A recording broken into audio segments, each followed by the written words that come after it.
자, 우리 교리 시간을 다시 한번 64강째입니다. 64강째, 65강째인데 지금 파워포인트가 조금 오류가 있는 것 같습니다. 오늘은 이제 그 회심에 대한 그 내용, 세 가지 요소라고 하는 것입니다. 그래서 로마서 8장 8절로 9절 우리 다 같이 본문을 한번 같이 봉독해 보도록 하겠습니다. 우리 다 같이 본문을 봉독합니다. 육신에 있는 자들은 하나님을 기쁘시게 할 수 없느니라. 만일 너희 속에 하나님의 영이 거하시면 너희가 육신에 있지 아니하고 영에 있나니 누구든지 그리스도의 영이 없으면 그리스도의 사람이 아니라. 아멘. 오늘 우리는 믿음의 구원에 이르는 믿음, 다시 말하면 회심에 대한 내용 두 번째 시간입니다. 그래서 믿음에 대한 어떤 요소, 믿음에는 믿음에도 무슨 요소가 있고 구성 요소가 이것저것 어떤 게 있느냐 그런 거 있죠. 그 세 가지를 한번 보겠습니다. 믿음의 요소에는 세 가지가 있습니다. 이 믿음의 요소는 우리가 앞에서 이미 언급한 회심할 때의 세 가지 요소인 지적 요소, 그리고 감정적 요소, 그리고 의지적 요소와는 이름은 같은데 다른 의미다. 그때 이제 우리가 지적으로 어떠한 회심할 때 어떠한 은혜가 있었고, 감정적으로는 또 의지적으로는 어떠한 요소, 어떠한 그 변화, 어떠한 그 느낌, 체험이 있었나라고 하는 것을 우리가 배웠죠. 그것과는 조금 다르다 이 말입니다. 내용 면에서도 절대 다르다라고 하는 거 주의해야 되겠고요. 그런데 오늘 우리는 이 믿음을 논할 때 상당히 많은 의문과 의아함, 그리고 이해할 수도 없고 마음의 수용이 잘 안 되는 이러한 부분들이 너무 많음을 여러분들에게 먼저 주의하라라고 하는 그런 어떤 감안의 말씀을 드립니다. 저기 감안해야만 하는 이유는 성도된 자들이 스스로가 믿음에 대한 정확한 의미를 깊이 있는 의미를 모르고 있다라고 제가 이제 그렇게 진단을 했습니다. 깊이 있는 그냥 믿음이라고 하는 것, 성경 말씀을 잘 따르고 교회 생활 잘하고 하나님 말씀대로 11조 잘하고 헌금 생활 잘하고 신앙 생활 잘하면 이것을 믿음이라고 할 수 있다. 믿음이라고 그렇게 생각하기도 하려 그렇게 생각하고 있겠죠. 또 다른 말로 하면 예수를 나의 구세주로, 그래서 예수의 십자가의 대속의 보혈의 피를 구원의 은혜로, 그래서 내가 지옥의 영원한 형벌에서 천국으로 이런 어떤 믿음에 대한 그런 어떤 그 기준을 가지고 있겠죠. 그러나 성령님의 믿음을 각 성도들 개인의 심성에 적용시키는 이런 작업에 대해서 여러분들에게 오늘 말씀을 드리겠습니다. 그 적용하심이 너무나도 신비하다. 그래서 성경에는 받는 자밖에 모른다라고. 받는 자만 알고 다른 사람은 전혀 몰라요. 그죠? 남의 편지를 우리가 어떻게 알겠습니까? 가끔가다 트럼프가 김정은이에게 아주 아름다운 편지를 받았다라고 이렇게 말을 하곤 하는데 우리가 그 내용을 어떻게 합니까? 받은 자만 알지. 그런 것과 똑같습니다. 하나님의 보혜사의 각 성도에게 대한 은혜의 역사하심도 역시 마찬가지입니다. 너무 신비한 것이죠. 인간의 이성이나 감성 또는 지성으로는 결코 이해할 수가 없는 그러한 아주 신비한 영역에 속해 있는 것입니다. 자, 이제 이러한 세 가지 믿음에 대한 겁니다. 우리는 지난 시간 회심에 대한 세 가지 요소를 생각해 봤고요. 오늘은 이제 믿음에 대한 세 가지 요소인데 말은 똑같습니다. 지적인 요소가 있습니다. 믿음에 대한 지적인 요소, 회심에 대한 지적인 요소가 아니라 믿음에 대한 지적인 요소죠. 이것을 지식이라고 말하죠. 자, 하나님 말씀 안에 계시된 진리에 대해서, 다시 말하면 하나님의 성경 안에서 진리에 대해서 적극적으로 인식하고 이해할 수 있는 말씀을 느낄 수 있는 이 말입니다. 즉 죄인의 마음속에 일어나는 진리에 대한 영적인 통찰력이다. 이어서는 절대적으로 하나님의 확실한 지식으로서 하나님의 약속은 뭐예요? 하나님의 약속은 뭐예요? 성경이죠. 성경 말씀에 근거한다. 이 지식은 신자에게 복음의 기본적 진리에 대해서 복음의 기본적인 진리에 대해서 어느 정도 개념을 제공하기에 충분하다. 여기서 여러분들이 중요한 건 영적인 통찰력을 얻게 되는 것이 지적인. 자, 인간의 이제 이 말이 도대체 무슨 말인가? 나는 과연 이런 믿음에 대해서 지적인 어떤 은혜가 있는지 한번 자기 자신과 잘 한번 견주어서 비교해 보시고 적용을 해 보시기 바랍니다. 인간의 지혜와 지식에는 너무나도 확실한 한계가 있습니다. 지혜와 지식. 지혜가 뭐고 지식이 뭐냐? 여러분들 구분할 수 있습니까? 지식은 내가 알고 있는 그 모든 정보들입니다. 지혜는 그 정보를 가지고 내가 알고 있는 지식을 가지고 내 삶 속에서 내가 어떻게 말을 할 수 있고 어떻게 생활을 할 수 있고 그 지식을 통해서 내가 무엇을 이룰 수 있고 다시 말하면 내가 무슨 드라이버를 가지고 있다가 드라이버로 내가 이 나사를 어떻게 조이고 어떻게 풀고 또 아니면 드라이버로 힘드니까 전기드릴을 가지고 있고 전기드릴을 해도 저거 하니까 전기톱이 있고 전기 대패가 있고 막 이런 거 있잖아요. 이런데 지식이 없는 사람은 그런 걸 사용을 할 수가 없잖아요. 예. 근데 그런 지식이 있으면 그것을 활용할 수 있는 그런 어떤 그 능력, 이것을 지혜라고 말합니다. 그 달나라를 왕복하는 기술이 있고 모든 것들을 해결할 수 있는 능력과 지혜가 있다고 인간들은 너무 과대평가. 다시 말하면 오늘날에는 뭐예요? 달나라를 왕복하는 그러한 그 비행기 왕복선이죠. 옛날에는 한번 갔다 오면 끝났어요. 근데 이번 전에는 지금은 이제 그 우주 왕복선을 완전히 이제 퇴역을 시켰는데 그것은 우주를 한번 왔다 갔다 달나라를 한번 왔다 갔다 하고 또 왔다 갔다 하고 이제 한번 가고 한번 가는 것으로 폐기해버린 것이 아니라 왔다 갔다 계속 반복해서 사용하는 것이죠. 이렇게 엄청난 기술의 발달, 그러죠. 이런 기술이 있기 때문에 모든 것을 인간이 해결할 수 있다라고 이렇게 인간을 너무 과대평가하고 있는 그런 세상이죠. 이 과학 만능주의라고 말합니다. 그런데 우리는 그 자리에서 내려와야 한다. 다시 말하면 과학을 최고의 정점에다가 과학을 놓는 것이 아니라 이제 그런 마음을 이제 우리가 내려놓고 그 최고의 정점에 누구를 놓는다? 하나님을 놓자라고 하는 것입니다. 여기 믿음에서 지적인 요소는 성도 자신이 성경과 연관된 말로 표현될 수 있겠다. 즉 다시 말하면 성경이 느낌 안에서 느껴진다라고 합니다. 이게 도대체 느낌 안에서 느껴진단 말 이해가 됩니다. 제가 늘 이야기하듯이 처녀와 엄마는 다르다라는 말을 많이 합니다. 처녀나 엄마나 다 같은 여자이지만 처녀는 아직 아기를 낳아본 경험이 없어요. 이게 느낌이 없어요. 아기가 이쁘고 아주 귀엽고 그래서 아주 사랑스럽고 이뻐할 수 있는 마음이 있고 그냥 막 뽀뽀하고 그냥 막 쪽쪽 빨 수 있는 그런 어떤 이쁘다라고 하는 그런 느낌은 있다 할지라도 아기를 낳는 느낌은 없잖아요. 그런 것처럼 성경 안에서 이 말이에요. 성경이 느낌 안에서 느껴진다. 말이 좀 이상하죠. 근데 이걸 이해할 수 있는, 이 느낌을 가진 사람은 이걸 이해할 수 있을 것입니다. 어떤 그 성경의 말씀이 내게 느껴진다라고 할 때 그 느낌 안에서의 느낌. 엄마가 아기를 낳는 그 느낌 안에서 이제 나중에 자기 딸이 시집을 가가지고 아기를 낳을 때 이거는 다 당하는 고통이야. 아는 아픔이야. 라고 그러죠. 아는 병이라고 그러기도 하고 그러죠. 그래서 조금만 참으면 돼. 이런 거죠. 그 느낌을 아니까 그 느낌이 온다라는 것이죠. 이 말이 좀 맞을런지 모르겠네. 성경이 그 느낌 안에서 느껴진다라고 할 수 있는 것이 바로 지적인 은혜인데 이는 일반적으로 인간 자신이 알고 있는 지식을 느끼는 것과는 차원이 다르다. 참 말이 좀 어렵죠.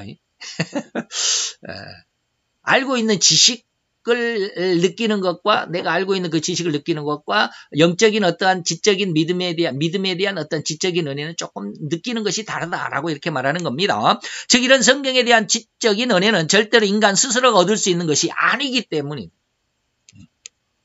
그리고 그래서 인간 스스로가 얻을 수 있다라고 하는 것이나 훈련으로나 학문적으로 어떤 강의를 듣고 수업을 듣고로 인해서 얻어지는 것이 뭐다? 아니다. 그렇기 때문에 우리 지식 속에 있는 그 지식을 내가 느끼고 그것을 활용할 수 있는 그런 어떤 지혜와 그 능력과는 조금 다르다라는 말을 지금 여러분들에게 드리는 거예요. 오로지 하나님과 성도 자신과의 관계 속에서 일방적으로 하나님께서 성도에게 부어주시는 은혜라고 합니다. 하나님의 은혜가 있어야만 성경에 대한 느낌이 달라집니다. 아무리 내가 성경을 많이 읽어도 아무리 내가 성경을 많이 공부를 해도 학사가 되고 석사가 되고 박사가 돼도 하나님이 주시는 은혜가 없으면 성경을 대하는 느낌이 없어요. 그냥 학문적으로 많은 거예요. 제가 오전에도 말씀드렸지만 성경을 16권을 1장 1절부터 마지막 절까지 이렇게 다 알아다가지고 그렇게 많이 성경을 알고 있다라고 하는 어떤 자신감이 있다 할지라도 성경에 대한 느낌이 없어요. 근데 예전에는 그런 걸 몰랐어요. 영을 알지 못했을 때 그런 걸 몰랐어요. 전혀 몰랐어요. 근데 이제 영을 알고 보니까 이게 그 느낌이 이렇게 다르구나. 옛날에는 이런 느낌으로 성경을 봤는데 이제는 성경 읽을 때 이런 느낌이 오는구나 라고 하는 거예요. 이게 느껴봐야 합니다. 아기를 낳아봐야 이제 여자가 그 처녀가 이제 여자가 되는 거죠. 예, 엄마가 되는 거예요. 자, 성도에게 부어주는 은혜일 때라 많이 이 지적인 은혜를 얻게 된다는 것 기억해야 합니다. 그래서 요한복음 14장 16장까지 14장 15, 16장까지인데 14장부터 보혜사 성령에 대한 이야기가 나오는데 14장 16절에서 17절까지 성령의 어떤 그 은혜가 뭐라고 그러느냐면 내가 다른 보혜사를 너희에게 주는데 다른 보혜사를 너희에게 줄 텐데 영원토록 너희와 함께 있어서 이 말. 성령이 네 속에 있어야 성령의 은혜를 느끼는 느낌이 있다 이 말이에요. 그래서 저는 뭐다? 진리의 영이다. 예. 세상의 능히 저를 그러니까 성령을 알지 못하나 이는 저를 보지도 못하고 알지도 못하기 때문에 영을 인정하지 못한다. 그러나 너희는 저를 아나니 성령을 알죠. 저는 뭐야? 너희와 함께 네 속에 있기 때문에 네가 성령을 안다 이 말이에요. 곧 하나님께서 성도에게 이 진리의 영, 곧 보혜사를 부어주실 때 성도는 진리에 대한 강한 확신을 갖게 됩니다. 진리의 영을 부어주실 때. 제가 오전에 그래서 제가 뭐라고 그랬어요? 제가 신학교 4학년 여름방학 때 너무 아팠었다. 그리고 그 아픈 상황 속에서 성경을 공부하게 됐다. 그 어떻게 공부했는지 몰라요. 그냥 누워있는 것도 힘든데 앉아있는 것은 뭐 말할 것도 없고 누워있는 것조차도 힘들어서 어떻게 몸을 어떻게 해야 편안할지도 모르고 그렇게 힘든 상황에서도 하루에 8시간, 10시간씩 계속 공부를 했어요. 그럴 때 하나님께서 그 후에 야, 이것이 진리란다라는 말씀을 주셨을 때 그때부터 성경을 배우는 속도, 성경을 배우고 습득하는 그런 능력이 엄청 커졌다라는 말씀을 드렸습니다. 네, 바로 이 진리의 영, 보혜사를 부어주실 때 성도는 진리에 대한 무엇을? 강한 확신을 갖게 된다. 이를 오늘 뻘컵 목사님은 뭐라고 그러냐면 아까 위에서 말한 절대적으로 하나의 확실한 지식으로서 하나님의 약속의 근간. 약속은 뭐예요? 성경 말씀이에요. 그것은 뭐예요? 그 성경 말씀은 뭐예요?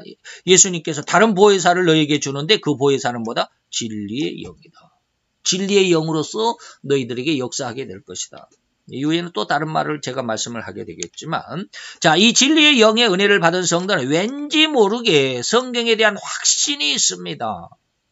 그래서 제가 학교에서 교수 목사님들에게 배웠던 성경의 어떤 내용들, 강의 내용들 이런 것과는 좀 달리 그동안에 제가 설교를 통해서 목사님으로부터 들었고 배웠던 그 모든 설교의 내용들과는 달리 무엇인가 거기에 대해서 야, 성경은 이렇게 말하고 있는데 저 목사님은 저렇게 설명하고 있구나. 이것이 구분되어집니다. 분별이 되어진다고 그럴까요? 네, 그렇습니다. 이 성경에 대한 확신이 마음속에 은혜로 주어지게 됩니다. 성경의 진짜 의도다. 진의란 말을 제가 요즘 많이 쓰죠. 진의가 무엇인지 구별할 수가 있게 되고 정확한 말씀의 근거를 갖게 됨으로써 스스로가 느끼고 뭘 느끼고? 성경의 말씀을 느끼게 되는 거예요. 성경을 그냥 읽는 것으로 내 머릿속에 집어넣는 지식으로 그것을 기억하는 것으로가 아니라 그냥 느끼게 된다는 거예요. 말을 좀 이상하게 하죠. 좌우지간 느낀다라는 거예요. 이런 강한 확신을 갖게 되는 것이 바로 지적인 믿음의 은혜입니다. 이건 보혜사 성령의 진리의 영이 올 때 비로소 느끼게 될 겁니다. 그 다음에 두 번째는 감정적인 요소인데 이것을 뭐라고 뻘컵 목사님 뭐라고 그러냐면 찬동이다 라고 이렇게 말합니다. 찬동이다. 하이델베르크 요리문답. 여기는 우리는 루이스 뻘컵 요리문답이죠. 근데 또 다른 교리책이 있습니다. 하이델베르크 요리문답에는 이런 요소에 대해서는 구분하지 않습니다. 찬동, 감정적인 요소, 뭐 의지적인 이런 것을 구분하지 않는데 지금 우리 이 뻘컵 교리에서 이것을 구분하자라고 하는 것이죠. 왜냐하면 이 요소가 구원받은 믿음에 관한 지식에 실제로 포함되어 있기 때문이다. 다시 말하면 지식과 제가 앞에서 뭐라고 그랬습니까? 마음과 감정, 아니죠. 감정과 지식은 구별할 수 있어야 된다는 말. 구별. 지식과 감정은 구별할 수 있어야 돼요. 근데 이것을 거의 이 심리학에서조차도 이걸 구별을 안 해요. 제가 심리학을 공부를 했지만 심리학에서조차도 심리학 교수가 이것을 구별해서 설명한 사람, 구별해서 강의한 강의를 한 번도 들어본 적이 없어요.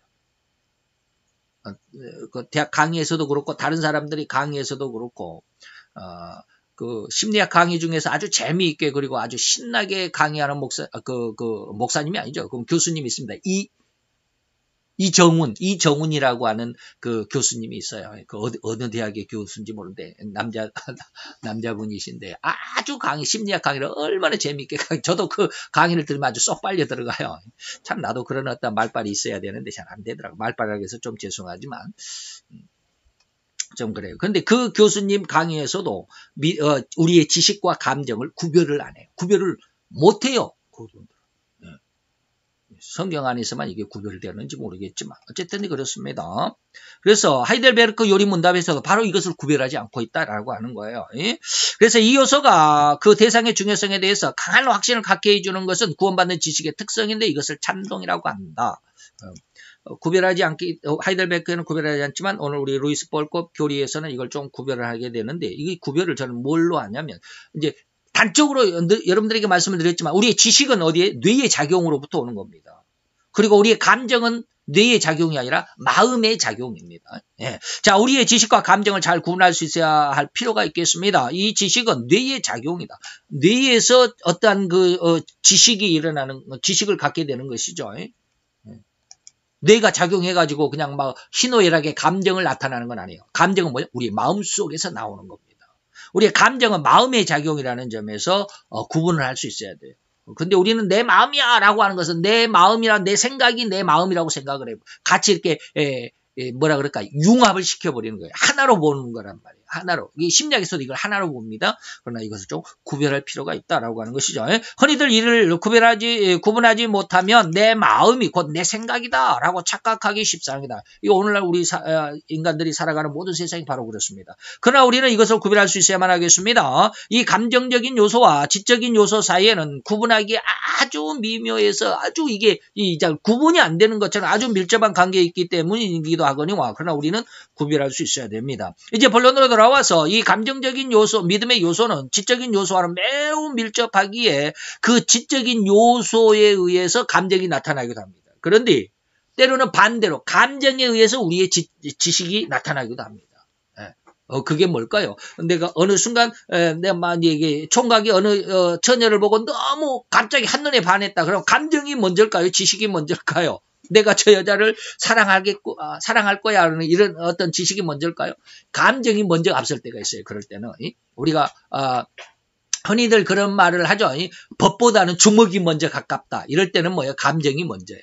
그러나 주먹을 휘두르기 전에 법을 생각해야 된다. 옳고 그름을 먼저 생각해야 된다. 이것은 뭐예요? 지적인 요소가 먼저 앞서서 모든 것을 통제할 수 있어야 된다. 뭐 이런 내용이겠죠. 바로 그런 겁니다. 다시 말하면 지적인 요소는 진리의 영이 우리 각 성도들의 개인적인 은혜로 부어질 때 일어난다고 설명했던 것처럼 이 감정적인 믿음 역시 바로 그 보혜사 성령님의 부어지심으로 인해서 얻은 것이므로 한 연장선상에 있다라고 이해했으면 좋겠습니다. 같은 어떤 연장선, 같은 어떤 선상에 있습니다. 이것이 뭐 지혜가 먼저고 감정이 나중이고 감정이 먼저고 지혜가 나중이다. 이것이 아니라 이것이 아주 밀접한 관계 속에 있습니다. 어떨 때는 지식에 의해서 우리 보는 것으로 인해서 마음이 움직일 수가 있고 마음이 그냥 우리 속에서 불같이 어떤 마음이 일어나가지고 그냥 이건 내가 화를 내야지 뭐 이렇게 알 수도 있고 뭐 이런 그런 어떤 연관관계가 있다 이 말입니다. 이러한 감정적인 믿음은 절대적인 확신의 길로 점점 나아가게 되고 그 확신이 점점 명확해지는 느낌을 갖게 되는 은혜가 바로 감정 요소입니다. 다시 말하면 이것은 요한복음 16장 10절에 아까 우리가 지혜의 영은 14장이었죠. 요한복음 14장이었습니다. 그런데 이제 감정적인 은혜는 뭡니까? 의에 대하여 보혜사의 성령이 올 때 이것은 뭐냐면 내가 아버지께로 가니 너희가 다시 나를 보지 못한다 라고 하는 이 말씀인데 이 구절을 한번 생각해 봅시다. 내가 아버지께로 가니 그래야 되는데 너희가 다시 나를 보지 못한다라는 이 말은 우리 주님의 말씀의 깊이가 무엇일까 이 말입니다. 곧 너희가 나를 믿음으로 일반적인 믿음을 지금 먼저 제가 지금 설명합니다. 오늘날 거의 대부분의 성도들은 뭡니까? 예수를 믿음으로 나를 천국에서 다시 볼 것이라고 자신하고 있다마는 이 말. 일반적인 성도들의 믿음이 전부 이거잖아. 내가 예수를 믿으니까 나는 천국에서 예수를 만날 수 있을 거야. 나는 천국에 들어갈 거야. 라고 이렇게 믿고 있다. 자신하고 그렇게 자기 믿음을 믿고 자신하고 있다마는 그러나 그렇지 않다 이 말입니다. 그렇다마는 그 믿음은 거짓된 잘못된 거짓 잘못된 믿음이기 때문에 내가 천국으로 갈지라도 너희는 그들은 다시 말하면 내가 가니 너희가 나를 다시 보지 못한다. 다시 말하면 그들은 천국에 입성하지 못할 것이라고. 그래서 결코 나를 다시 말하면 예수를 보지 못한다라는 의미가 바로 요한복음 16장 10절 의에 대한 책망입니다. 우리의 믿음이 지금 네 믿음이 잘못됐어요. 너는 나를 볼 거야. 너는 천국에 들어갈 거라고 생각하지. 그러나 네 믿음이 지금 잘못되어 있어. 이런 뜻입니다. 제가 지금 요한복음 16장 10절을 강연을 안 했지만 제가 계속 이런 말씀을 많이 드렸습니다. 의에 대한 책망은 뭐냐? 우리가 진리를 하나님의 진리를 정확하게 알 수 있는 은혜다라는 말씀을 많이 드렸습니다. 그게 뭡니까? 바로 이것입니다. 보혜사 성령님의 의에 대한 책망은 우리 성도들이 일반적으로 알고 있고 믿고 있는 그 신앙이 잘못되어 있다라고 하신 것을 잘못되어 있음을 지적하신 거예요. 너 천국에 들어간다고 너 믿고 지금 이 교회를 열심히 다니고 있지. 그러나 너 천국에 못 들어가 이 말입니다. 왜? 네 신앙이 지금 잘못되어 있다 이 말이에요. 그것을 깨닫게 하는 것이 뭐예요? 의에 대한 책망입니다. 의에 대한 책망이 와야 자기 자신이 하나님에 대한 그 믿음이 올바른지 아니면 잘못되어 있는지를 알 수 있습니다. 그렇기 전에는 절대 모릅니다. 의에 대한 책망을 받게 되면 하나님의 가장 정확한 진의를 알게 되기 때문에 하나님의 진리를 알게 되고 하나님의 뜻을 알게 되고 하나님의 의도, 하나님의 그 성경의 모든 진의를 알게 된다 이 말입니다. 의에 대한 책망을 받게 되면. 내가 잘못된 신앙을 하나님이 알게 하신다. 다시 말하면 사도 바울은 예수 믿는 사람들을 다시 말하면 스데반을 돌에 쳐서 죽이도록 하고 그리고 예수 믿는 사람을 잡아 감옥에 가둔 것이 정말로 여호와 하나님 앞에 충성이라고 생각했잖아요. 근데 그게 잘못됐잖아요. 그래서 예수님께서 다메섹 도상에서 바울을 만났잖아요. 그리고 주여 당신이 누굽니까? 그러잖아요. 그리고 나서 곧바로 믿음이 정확한 모습으로 돌아와서 죽기까지 예수님의 종이 되잖아요. 그게 사도 바울이에요. 왜? 네가 지금 정확하게 하나님을 믿고 있다고 하냐? 그러나 너는 지금 잘못된 길을 가고 있어요. 인간의 어떤 교육, 인간의 가르침, 인간의 어떤 성경적인 이러한 모습들이 잘못될 수 있다 이 말이죠. 그것은 뭡니까? 오늘 히브리인들을 보면 유대인들을 보면 그러잖아요. 유대인들 지금 조금 전에도 우리가 잠시 그 이스라엘에 대해서 유대인들 정통 유대인들 바리새인들이라고 그러죠. 성경에서 정통 유대인들 보셨잖아요. 그는 정말로 자기들 하나님을 잘 믿고 있다고 지금 생각하잖아요. 근데 지금 성경적인 정확한 입장에서 보면 그들은 지금 너무 엉뚱하게 가고 있잖아요. 하나님의 뜻과는 전혀 다르게. 인간적인 어떤 그들이 나면서부터가 아니라 그들이 엄마 뱃속에 잉태되면서부터도 계속해서 성경을 가르치잖아요. 근데 성경의 정확한 의미를 모르고 지금도 살아가고 있잖아요. 그래서 마지막 시대에는 그 나라를 잃어버리게 되는. 하나님께서 그렇게 인간의 모든 모습들을 인간의 어떤 교육, 인간의 어떤 그리고 혈과 욕정에 대한 그런 어떤 것이 아니다. 믿음은 혈육과 욕정에 대한 것이 아니다. 그렇잖아요. 그래서 의에 대한 책망이 바로 하나님께서 그런 정확한 하나님의 진리, 하나님의 성경, 하나님의 의도를 알게 하기 위한 하나님의 책망이다라고 하는 것입니다. 그래서 일반적으로 성도들이 알고 있고 믿고 있는 그 신앙이 잘못됐다라고 지적하신 것이 뭐예요? 의에 대한 책망입니다. 의에 대한 책망을 받게 되면 하나님의 가장 정확한 진의를 알게 되게. 왜? 이 보혜사가 진리의 영이라고 그랬잖아요. 그 진리의 영이 또 의에 대한 책망을 하게 되면 그 우리를 진리의 깊은 곳으로 인도하고 우리를 기억나게 하고 우리를 생각나게 하고 우리를 가르치겠다라고 이렇게 말씀합니다. 그래서 하나님의 천국의 자녀가 될 수 있도록 하겠다라고 하는 것이죠. 달리 반대적으로 말하면 이제 반대편에서 말하면 이 보혜사 성령님의 의에 대한 책망을 받지 않으면 하나님의 진리를 알지 못하는 상황이다. 100번 얘기해도 하나님의 이 보혜사의 3대 은혜를 책망을 받지 않으면 이 말을 잘 이해를 못할 것 같아요. 마지막입니다. 의지적인 요소입니다. 이 요소는 구원받는 믿음의 으뜸가는 요소가 됩니다. 왜요? 마지막 힘은 능력을 갖기. 내 의지적으로 그것을 행할 수 있도록 하는 지금까지는 이제 의에 대한 것은 뭐야? 나와 하나님과의 관계, 또 지적인 것은 나와 하나님과의 어떤 그 감정, 믿음과 그리고 또 의지적, 감정적에서 내 어떤 감정 속에서 내면적인 하나님과 나와의 관계 속에 있지만 의지적인 것은 뭐야? 이제 그 하나님 은혜가 이제 세상 속으로 나가게 하는 이 말입니다. 그래서 으뜸가는 요소다라고 이렇게 말하는데, 물론 성경이 뭐 감정적인 것이고 또 지적인 것이 그러면 그 다음 순위냐? 그렇지 않아요. 다 똑같아요. 으뜸감 요소가 된다라고 이제 뻘컥 목사님이 이렇게 설명을 했는데 그것은 사죄와 영적 생명의 근원 되시는 그리스도께 대한 인격적인 신뢰인데 이 신뢰는 그리스도에게 범죄한 영혼의 항복을 포함하는 것이다. 회개죠, 이것도. 자, 믿음에 대한 확신이 생긴다면 가장 정확한 행동에 나가게 됩니다. 다시 말해 믿음대로 산다라는 말, 그 의미, 그 자체로의 삶이 이어진다라는 것이죠. 인간의 일반적인 삶을 주님은 표현해 주시기를 뭐라 그랬냐? 그러니까 거의 모든 인간은 어떻게 살아갔냐? 주님은 이걸 뭐라고 진단해 줬냐면 히브리서 2장 5절에 보면 뭐라고 해서 일생에 매여 종노릇하는 모든 자들이다. 라고 이렇게 표현. 일생에 매였다. 인간의 삶에 매였다 이 말이죠. 모든 인간들은 이처럼 죽음을 가장 두려워함으로 인해서 그 죽음 앞에 매여서 일생 동안 그 죽음의 종노릇하고 있는 상황이고 그런 형편이다라는 말이죠. 그래서 제가 지난 주간에도 제가 이 말씀을 드렸습니다. 나는 이런 하나님의 말씀을 알고 있음에도 지금 하나님의 말씀대로 살아가지 못하는 것은 뭐예요? 죽을 것 같다. 다시 말하면 내가 이렇게 직장 생활을 하고 이제 교회가 없으니까 목사지만 교회가 없으니까 직장 생활을 해야 돼. 왜? 가족을 먹여 살리는 수입원이 있어야 돼요. 생활비를 벌어야 되잖아요. 그런데 내가 만약에 하나님의 은혜가 이 말씀대로 하나님의 일생에 대해서 종노릇하지 않겠다라고 해서 직장 다 때려치고 집안에 가만히 앉아서 성경 공부를 하고 기도하고 그러면 월 200만 원 누가 갖다 주겠나? 이게 자신이 없다라는 거예요. 자신이 없다라. 그래서 직장을 그만두지 못한다라는 말씀을 제가 드렸어요. 이게 뭐요? 이게 일생의 매인, 일생의 종노릇하는 자의 모습이 분명합니다.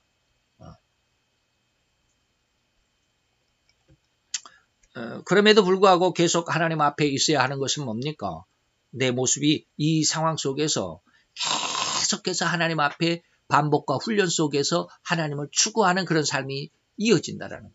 그래서 제가 직장을 구할 때 하나님 앞에 무지하게 고민도 많이 했어요. 그래가지고 요셉에 대해서 하나님이 많이 은혜를 주시기도 했어요. 요셉을 봐라. 요셉이 뭐 주일 지켜. 뭐 이렇게 이야기하면 여러분들 주일 안 지켜도 된다라고 생각하면 큰 오산입니다만은 요셉은 주일 지키지 않았어요. 주일 지킬 수 있는 상황이 안 됐어요. 왜 남의 집 종인데 노예인데 어떻게 주일 지키겠다고 주일날 쉬겠습니다. 그러겠습니까? 그는 그 아버지에게 가장 사랑받는 자인데 계속해서 형제들에게 모함을 받고 멸시를 받고 미움을 받아가지고 뭐 노예로 팔리고 노예로 가가 인신매매 당해서 노예로 팔리고 노예로 팔려가가지고 보디발의 집에 노예로 팔려가고 그리고 또 보디발의 아내의 어떤 농간에 의해서 또 죄수로 떨어져가지고 감옥에 갇히고 인간의 밑바닥 쭉쭉 떨어지잖아요. 하나님의 축복을 받으면 그럴 수 있나? 그렇죠. 막 승승장구해야 되죠. 막 하나님의 축복을 받으면. 남보다도 잘 되고 남보다도 성공하고 남보다도 더 빨리 성공해야 되고 남보다도 더 훌륭해야 되고 그냥 막 평사원에서 빨리 대리에서 빨리 과장으로 과장에서 부장으로 부장에서 이제 막 부사장으로 사장으로 막 승승장구하고 올라가야 그게 하나님의 축복이지라고 이렇게 생각하잖아요. 근데 요셉은 안 그랬어요. 그래서 제가 이런 은혜를 받을 때 하나님 앞에 제일 안타까운 것이 뭐냐면 하나님 앞에 그 이야기는 다음에 합시다. 좀 그래. 그래서 일생에 매여 종노릇하는 우리들의 모습을 어떻게 이 의지적인 믿음을 갖게 된다면 이것을 벗어날 수 있습니다. 이러기 전까지는 우리는 거기에 매여 있어야 돼. 다시 말하면 요셉이 비록 총리가 됐지만 총리가 되기 전까지는 뭐요? 감옥의 죄수로서의 삶을 살아야 되잖아요. 죄수로서의 삶을 살아야 돼. 계속해서 술 관원의 그 꿈을 해석을 해줘가지고 그 다음 그 3일 안에 3일도 안 돼가지고 다시 회복이 됐잖아요. 그랬으면 자기의 어떤 그 청탁을 들어줬을 거 아니에요. 그런데 그 청탁이 얼마나 걸렸어? 2년이 걸렸어. 2년이. 그 술 맡은 관원이 깜빡 잊고 있었어요. 자기를 그 감옥에서 구해줬다라고 하는 그 요셉의 은혜를 잊어버리고 있었어요. 얼마나? 2년 동안 잊어버렸잖아요. 2년 후에 비로소 바로가 이제 뭐 7 이삭의 꿈이니 뭐 7마리 파리한 황소 꿈니 뭐 이런 꿈을 꾸고 있다가 이걸 좀 해석해달라 그러니까 그때서야 이 술 관원이 기억을 해내잖아요. 2년 후에. 그때까지는 어떻게 해요? 그때까지는 요셉은 어디가 있어야 돼? 감옥에 있어야 돼요. 무슨 신분으로? 죄인의 신분으로, 죄수의 신분으로 감옥에 있어야 돼요. 그러나 그 죄수가 됐다고 해서 이제는 안 됐다고 해서 다 포기해버리고 모든 것을 내려놓고 그냥 포기하고 있어야 됩니까? 아닙니다. 계속 그 안에서 하나님과 교제를 더 갈구하고 간절히 기도해야 되죠. 이게 뭐요? 의지적인 믿음이에요. 그리고 나서 그것이 완성이 됐을 때 세상에 대해서 정복하고 다스릴 수 있는 권세가 주어지는 거예요. 그래서 그 원리를 장악하고 있어서 다시 말하면 이제 이 의지적인 믿음을 갖게 된다면 그 온 인류를 장악하고 있어서 주인 행세를 하고 있는 이 세상과 그리고 이 세상 법칙의 임시 주인이었던 사단과 그 가장 강력한 무기인 뭐요? 죄와 그리고 그 죄로만 살아간 인간들 그 인생들의 비참함에서 벗어날 수 있고 해방되는 것이 뭐요? 의지적인 믿음. 제가 늘 말하는 이기는 믿음입니다. 그래서 로마서 8장 2절에 뭐라고 그랬습니까? 이는 그리스도 예수 안에 있는 무엇이? 성령의 생명의 법이. 생명의 성령의 법이 어떻게 했다? 죄와 사망의 법에서 너를 뭐 했다? 해방했다. 이제야 자유스러운 것이죠. 이렇듯 성도들이 이 세상과 세상 법칙을 이길 수 있는 믿음과 지식과 마음으로 온 세상을 이기는 삶, 이기는 믿음을 갖게 되나니 이제 이 로마서 8장의 결말에는 처음에 로마서 8장 2절 처음에 시작할 때는 생명의 성령의 법이 너를 죄와 사망의 법에서 해방했다라고 그랬는데 마지막에 39절인데 35절로 39절에 보니까 누가 이 말이에요. 누가 그 세상에 그 어떤 누가 나중에는 뭐라고 그랬습니까? 이 세상 아무 피조물도 그 누가 이 말이에요. 세상 아무 다른 피조물도 누가 우리를 그리스도의 사랑에서 끊을 수 있느냐? 그래 이 모든 일에 우리를 사랑하신 이로 말미암아 우리가 넉넉히 이길 수 있는 이김의 권능을 갖게 된다. 그렇기 때문에 세상에 다른 어떠한 피조물도 우리 주 예수 그리스도 안에 있는 하나님의 사랑에서 끊을 수가 없다라고 말하는 거죠. 시작은 뭐요? 우리가 해방되었고 마지막은 하나님 안에서 찬양할 수 있는 것이잖아요. 이제 이 의지적인 믿음을 얻는 자는 결코 이 세상에서 거칠 것이 없을 것입니다. 이전까지는 죽음을 두려워하고 무서워서 그 죽음 앞에 굴복하는 삶이었죠. 그래서 저는 늘 이야기해요. 저는 아직도 직장 생활을 하는 거 보니까 남에게 막 화를 내고 짜증내고 같이 싸우기도 하고 막 투덜거리고 그런 걸 보니까 아직은 덜 됐다. 그러지만 덜 됐지만 여기에서 그럼 포기해버리고 너는 아는 거다고는 행동하고 틀리니까 너는 이제 목사도 아니야 라고 이렇게 치부해버리고 모든 걸 포기해버리느냐? 아니에요. 쉽게 요셉에게 적용시키자면 아직은 저는 죄수의 몸으로 감옥에 갇혀있는 그런 삶. 아직은 해방되지 않았어요. 물론 마음속에는 하나님의 은혜가 해방되었지만 그것이 직접 저에게 의지적인 믿음으로 완성되지는 않았다라는 거예요. 이걸 좀 이해를 해줬으면 좋겠는데. 그래요.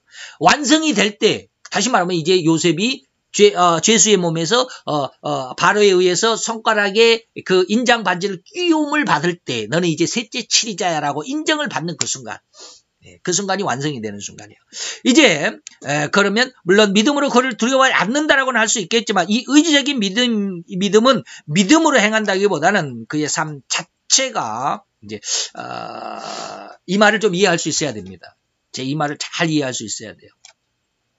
자, 믿음으로 두려워하지 않는다라고 했다라고 했을 때, 믿음으로 산다라고 했을 때, 이게 도대체 무슨 뜻이냐? 의지적인 믿음이라고 하는 것은 믿음으로 행한다라는 말로 표현하기보다는, 믿음으로 행한다라는 말보다는 그의 삶 자체가 완전한 믿음으로 살아가는 삶이 된다라는, 이 말이 이해가 됩니까? 나는 믿음으로 해. 나는 마음속에 아직 죄가 있지만 다시 말하면 저는 아직 덜 됐다라고 좀 분명히 말씀드렸잖아요. 그리고 저도 아직은 그래요. 아직은 내가 믿음이 없지만 나는 할 수 있어라고 이렇게 막 믿음으로 하면 돼라고 이렇게 주장하고 나가는 이러한 것이 진짜 믿음으로 사는 것이 아니라 이 말이에요. 믿음을 앞세워서 난 믿음대로 하면 돼. 그래서 기도하면 돼. 그래서 하나님 말씀 많이 읽으면 돼. 막 이렇게 하면서 그렇게 진짜로 그거 되도록 어떤 목사님은 옛날에 그러시더라고요. 나에게는 믿음이 없는데 저 안진뱅이에게 일어나라. 이거 성경의 요한과 그 베드로처럼 미문에 앉아있는 안진뱅이에게 일어나라. 그러니 예수 이름으로 일어나라. 그러니까 일어났다라고 하는 것처럼. 그래서 자기도 어느 날 서울에 어느 길을 가니까 옛날에는 그런 애들이 있었어요. 안진뱅이들 막 이렇게 막 구걸하는 사람도 있었어요. 그 사람을 붙잡고 막 기도를 했대. 일어나 예수 이름으로 명하노니 막 일어나라. 안 일어나지더라는 거야. 그러니까 안진뱅이가 뭐라고 그래요? 야, 이 사람이 왜 이렇게 미쳤나? 아프게 왜 나를 자꾸 흔드냐고 막 저리 가라고 동량도 안 줄 거면서 막 그랬다고 그러잖아요. 그분 그 간증이 그래요. 그 목사님 간증이. 그렇게 하다 보니까 어느 순간에 병자도 낫게 되더라라는 그런 말씀을 하신 것을 간증을 들었어요. 저는.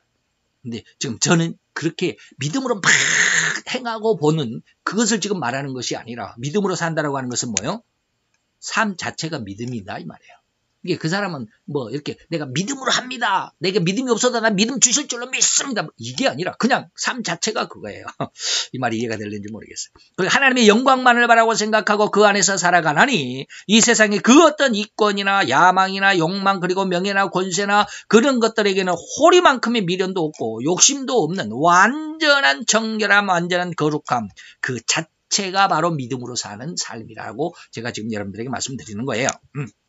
그래서 이것을 저는 이기는 삶이다, 뭐 이기는 믿음이다, 또 이기는 권능이다라고 늘 말씀드렸습니다. 자, 마지막 이 분석에 의한 구원받는 믿음의 대상은 예수 그리스도이시며 구원의 약속은 그리스도 안에서 주어지는 것이죠. 이 신앙은 인간에게서 난 것이 아니라 누구다? 하나님의 선물이다. 에베소서 2장에 그랬죠. 하나님의 믿음은 하나님의 선물이다.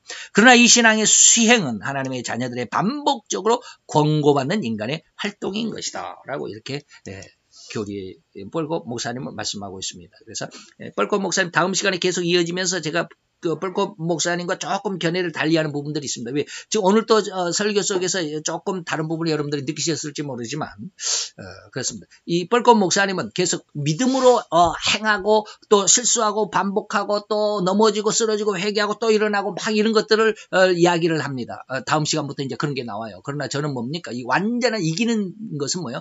넘어지고 쓰러지고 다시 일어나는 것이 아니라 완전한 영성인, 완전한 이제 의지적인 믿음까지 가지게 된다면 그런 것이 없어요.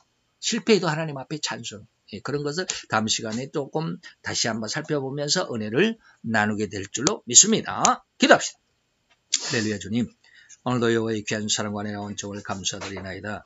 오늘 우리가 믿음에 대해서 믿음의 3요소가 있음을 또 거기에는 지적 그리고 감정적인 그리고 의지적인 요소가 있음을 그리고 각 지적이나 또 감정 그리고 또 의지적인 요소의 그 내용과 그 은혜가 무엇인 줄을 또한 상고하며 살펴보았나이다. 우리에게 믿음의 은혜가 더 강력하게 더 완전하게 그리고 더 유기적으로 완전히 형성되고 이루어지는 날까지 하나님 앞에 쉬지 않고 기도하며 쉬지 않고 훈련을 받는 귀한 하나님의 아들로 딸로 잘 성장할 수 있도록 주님 주장하시고 지키시고 보호하시고 은혜를 덧입혀 주옵시기를 원합니다. 진정 하나님께서 원하시는 그래서 선이 온전히 기뻐하실 만한 하나님의 아들로 딸로 잘 성장할 수 있도록 늘 인도하시며 보호하시는 주님의 귀한 그 인도하심 은혜를 바라옵고 예수 그리스도의 이름으로 감사하며 기도드렸사옵나이다. 아멘.